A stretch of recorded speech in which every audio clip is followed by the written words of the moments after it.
कर्पूरगौरं करुणावतारं संसारसारम्।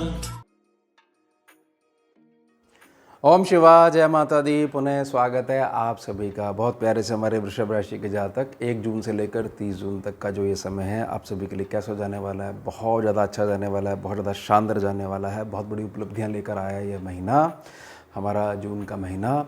इसमें ऐसा समझ लीजिए कि विषय जो हमारा है वह है कि आपकी हर प्रकार की जो आर्थिक समस्याएं झेलते आ रहे हो उनका फाइनली जो है समापन होगा, अंत होगा, दोबारा लौट कर नहीं आएंगी।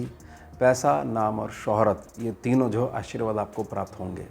वो कैसे होंगे? वो कुंडली के माध्यम से, जो गोचर में जो कुंडली बन के आती है उसके माध्यम से हम समझेंगे। सबसे पहले एक बार जो सभी ग्रहों के निमित्त जो गोचरीय व्यवस्था है उसके ऊपर एक दृष्टि डाल लेते हैं। सूर्यदेव को समझेंगे। 15 तारीख तक यानी 15 जून तक वृषभ राशि पर रहेंगे। 15 जून से लेकर फिर 16 जुलाई तक मिथुन राशि में इनका गोचर रहेगा। ये बात ध्यान रखिएगा, वृषभ राशि के कंपैरिजन में मिथुन राशि में सूर्यदेव की परफॉर्मेंस बहुत ज़्यादा अच्छी आती है। मंगल देव, बहुत बड़ा परिवर्तन होगा। बहुत लंबे समय के पश्चात 7 जून तक कर्क राशि पर नीच प्रभावी होकर गोचर होगा इनका। उसके पश्चात अपनी पुनः पावर प्राप्त करेंगे, ताकत प्राप्त करेंगे, क्योंकि 7 जून से लेकर फिर 28 जुलाई तक ये सिंह राशि पर गोचर करेंगे। सिंह राशि यानी कि मंगल देव का निजी घर, जहां उनको कुछ भी करने की इजाज़त है, परमिशन है। बुध देव को समझिए, बहुत इंपॉर्टेंट है। 3 बार इनका जो है गोचरीय परिवर्तन होगा। आगे आगे बढ़ते जाएंगे। देखिए 6 जून तक वृषभ राशि पर और 6 जून से फिर 22 जून तक ये मिथुन राशि पर अपनी राशि में आ जाएंगे। उसके पश्चात 22 जून से लेकर फिर 30 अगस्त तक ये कर्क राशि पर गोचर कर रहेगा। ये बहुत इंपॉर्टेंट है धन के संबंध में। बृहस्पति बाबा को समझेंगे, अतिचारी हैं। 14 मई से जैसे इन्होंने मिथुन राशि में प्रवेश करा, स्पीड हो गई है बहुत ज़्यादा तेज़, फास्ट फॉरवर्ड मूवमेंट हो गई है इनकी। 3 गुना लगभग स्पीड बहुत तेज़ हो गई है।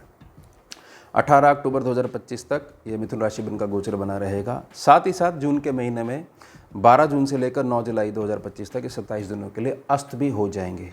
इसको भी हम समझेंगे अस्त का क्या प्रभाव रहेगा। शुक्र बाबा जो है वो 31 मई से लेकर 29 जून तक मेष राशि पर गोचर करेंगे। थोड़ा टक्कर वाली परफॉर्मेंस रहती है शुक्र बाबा की मेष राशि के साथ में, लेकिन फिर 29 जून से लेकर फिर 26 जुलाई तक ये वृषभ राशि पर स्वग्रही होकर गोचर करेंगे। और बहुत इंपॉर्टेंट है ये महीना शनि के संदर्भ में, क्योंकि शनि ने अपने पैर जमाने शुरू कर दिए हैं।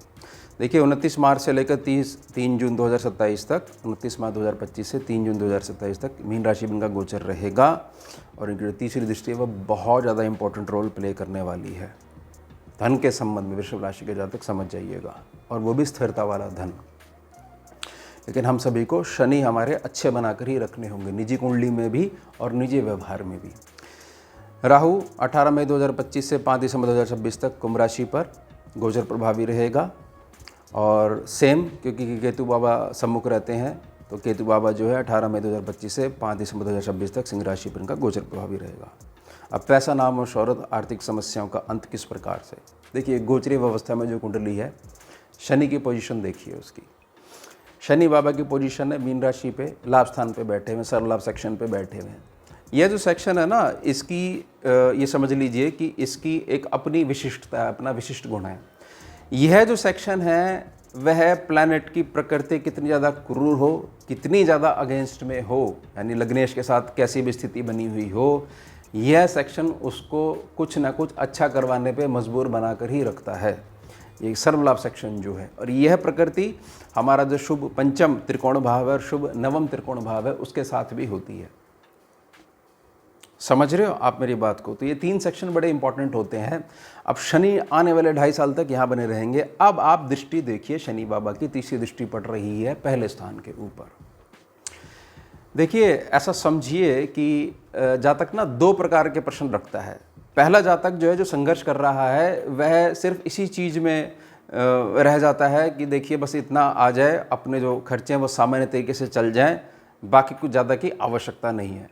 लेकिन जैसे सामान्य खर्चे चलने लग जाते हैं, फिर जातक जो है थोड़ा सा ये कहता है कि नहीं, थोड़ा सा और होना चाहिए, अब स्थिति ये सामान्य हो गई है, थोड़ा सा और चीज़ें बड़ी होनी चाहिए। तो लगातार जातक की धन के संबंध में जो प्रोग्रेस है, अगर उसको बरकरार रखना है तो उसको अपना शनि मजबूत करके रखना है। और ख़ास तौर से शनिदेव की तीसरी दृष्टि जहाँ पर पड़ रही है उसको समझना बहुत ज़्यादा आवश्यक है। तीसरी दृष्टि पड़ रही है आपकी बुद्धि के ऊपर, आपके सर के ऊपर पड़ रही है।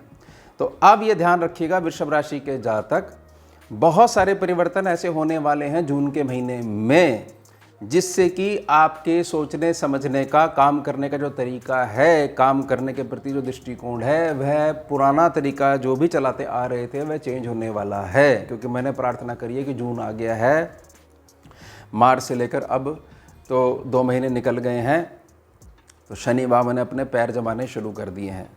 अब समझिएगा कि यहाँ पर जो शुक्र हैं, शनि और शुक्र का जो मेल होता है, इसको ये समझा जाता है कि जो एक लक्ष्मी योग है, लक्ष्मी योग में गुना में 10 पावर जो है वो बढ़ा दो, 10 गुना पावर बढ़ा दो, एक 0 लगा दो पीछे से।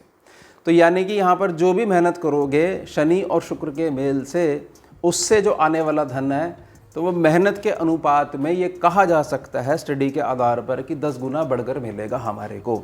और जब इतना धन हमारे को बढ़ेगा और हमारे सोचने समझने का चाल ढंग जो है वो बदलने वाली है, तो समझ लीजिएगा कि नाम भी फैलेगा और जो है शोहरत भी आपको प्राप्त होगी। लेकिन ध्यान बना के रखिएगा कि आपके निजी व्यवहार में शनि और आपकी निजी कुंडली में शनि बहुत ज़्यादा अच्छे होने चाहिए। अब आप ना सूर्यदेव को समझिए। सूर्यदेव का सेकंड हाउस से संबंध का सीधा अर्थ है कि जातक अपने घर में आराम से बैठ ही नहीं सकता, उसको बाहर निकलना ही पड़ेगा, उसको 4 लोगों में जाना ही पड़ेगा, 4 लोगों में जान पहचान बनानी ही पड़ेगी। समय उसको ऐसी स्थितियां उत्पन्न कर देगा कि उसको वो बाहर जाएगा और बहुत अच्छे से उसके नाम को फैलाना शुरू कर देगा। यह चीज़ समझ जाइए कि किस हिसाब से गोचरीय कुंडली में आपकी लगन कुंडली किस हिसाब से मैच आप कर पाते हो, यह आपका एक निजी विषय बना रहेगा। लेकिन कुछ ना कुछ इसमें फ़ायदा तो ज़रूर होगा। और जब जो है वो नाम फैलाना शुरू कर देगा तो शोहरत आनी शुरू हो जाती है।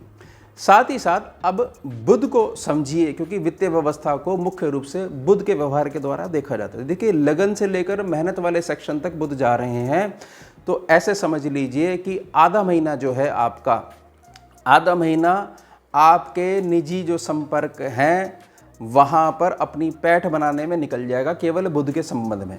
साथ ही साथ कुछ जगह ऐसा हो सकता है कि आपको कहीं पे थोड़ा धन खर्च करना पड़े, जिसके पश्चात आपको तुरंत अपलिफ्टमेंट हो जाएगी। यानी कोई ना कोई चीज़ जो है आपको धन खर्च करवाएगी, बुध की जो ऊर्जा है, लेकिन उसके बदले में जो आपका खर्च करा गया धन है वह भी वापस दिलवाएगी। साथ ही साथ उसमें जो है लगातार बढ़त भी आपको करवाएगी। लेकिन जैसे ही महीने के एंड में जब बुध बाबा तीसरे सेक्शन पे पहुंच जाएंगे, तीसरे सेक्शन पे पहुंचते ही अब जो है जो शोहरत वाली जो बात कही गई है वह आपकी मीठी वाणी के आधार पर आपकी निजी यात्राएं, छोटे जनसंपर्क करवाना शुरू कर देगी। और वहाँ से जो आपका सर्कल बढ़ना शुरू हो जाएगा, तो जो सम्मुख जो भाग्य सेक्शन पड़ता है जहाँ पर मकर राशि है, तो वह भी बहुत ज़्यादा आपको आशीर्वाद देने लग जाएगा ये सेक्शन। अब हमारे को थोड़ा सा बृहस्पति बाबा को समझना है, क्योंकि वो 27 दिनों के लिए 12 तारीख से लेकर 12 जून से लेकर 27 दिनों तक अष्टप्रभावी रहेंगे। आप समझिए कि गुरु बाबा यहीं बैठे हुए हैं, अक्टूबर तक यहीं बैठे हुए हैं। अब ये अस्त हो गए हैं, तो यहाँ पर धन स्थान है, धन स्थान पे गुरु बाबा अस्त हैं। देखिए, कोई भी एक ऐसी वित्तीय व्यवस्था जहाँ पर आपको ये सुनने को मिला है कि यहाँ पर आप अगर इतना धन डालते हो तो ये इतने महीने में इतना बन जाएगा, और आपने एक अंधा विश्वास करके और अपने घर के बुजुर्ग से संपर्क नहीं रखते हुए, या जो भी एक्सपर्ट लोग हैं उनसे किसी प्रकार का संपर्क नहीं रखते हुए, केवल अपनी बुद्धि में ये चीज़ आ गई और बहुत तेज़ी से आपका जो जोड़ा हुआ धन है आपने कहीं पे डाल दिया, तो 27 दिनों तक ऐसी स्थिति बन सकती है कि उसको लेकर, उस धन की परफॉर्मेंस को लेकर आप थोड़े से परेशान बने रहो। मैं कहना क्या चाह रहा हूँ, मैं कहना ये चाह रहा हूँ कि ये 27 दिन जो अष्टप्रभावी रहेंगे, और क्योंकि इनकी चाल बहुत तेज अतिचारी हैं, तो किसी प्रकार से बरकत का अंदाज़ा नहीं लगाया जा सकता है। वह ही जातक बहुत अच्छे से इसका सदुपयोग कर पाएगा, इस समय का सदुपयोग कर पाएगा, जिसको यह पता है कि एक दिन में कोई भी इमारत जो है वो खड़ी नहीं हो सकती है।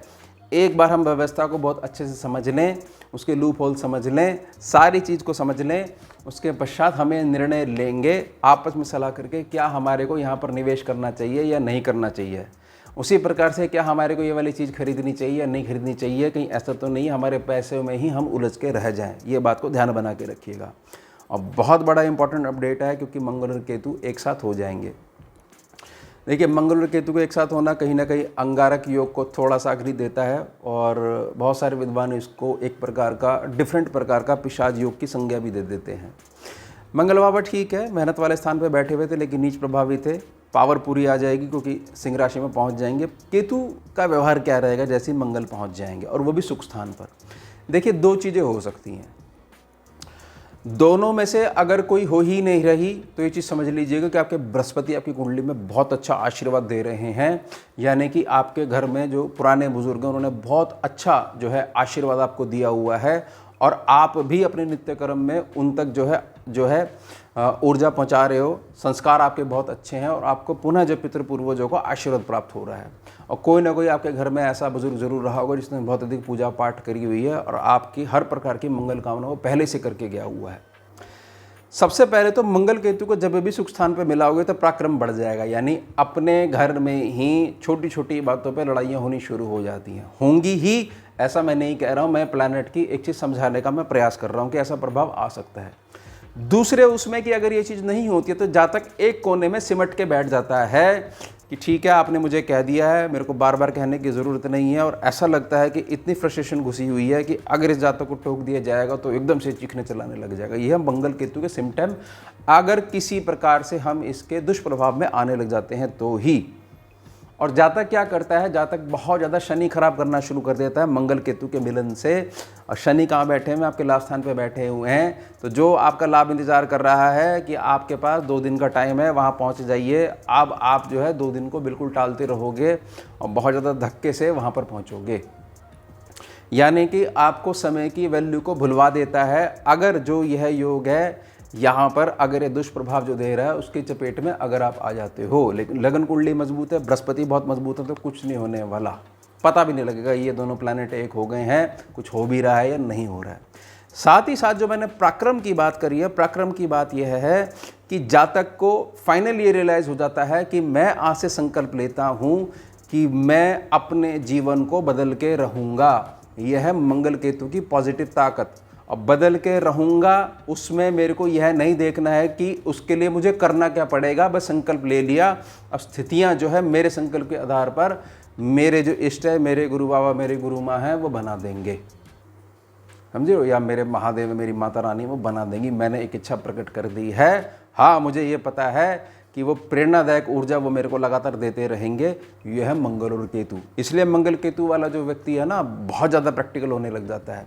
तो ये स्थितियाँ यहाँ पर बनने वाली हैं, लेकिन मेरी प्रार्थना रहेगी, क्योंकि ये सुख स्थान है, कुछ भी ऐसा हमारे को नहीं करना है कि बाहरी क्षेत्र में हम बहुत अधिक अच्छा चल रहे हैं और घर में आते ही हम ग्रह क्लेश का शिकार बनते जा रहे हैं और आधार हम बनते जा रहे हैं। ऐसी स्थिति हमारे को नहीं आने देनी है। किसी भी रूप में कहीं की बात को कहीं को जोड़कर उसका कनेक्शन सीधे तौर पर ग्रह क्लेश में अगर बदल रहा है तो किसी भी हिसाब से चीज़ ठीक नहीं है। इससे जो बाहर जो बहुत अच्छी परफॉर्मेंस आपकी हो रही थी वह भी डाउन जाने लग जाएगी। इस बात का बहुत ज़्यादा ध्यान बना के रखिएगा। और धन के संबंध में जो निवेश वाली बात कही है, बहुत ज़्यादा सतर्कता बना के रखिएगा, क्योंकि 27 दिनों तक ये अस्थाएँ कुछ समझ में नहीं आएगा। स्पीड बहुत तेज़ है, कुछ भी अच्छा अंदाज़ा नहीं लगा सकता कोई भी। तो ये हो गया हमारा उत्तम विषय। मिलते हैं आपसे अगले भाग में नए विषय के साथ। जुड़िए और जोड़िए। ओम शिवा, जय माता। भुजगेन्द्रहारम् कर्पूरगौरं करुणावतारं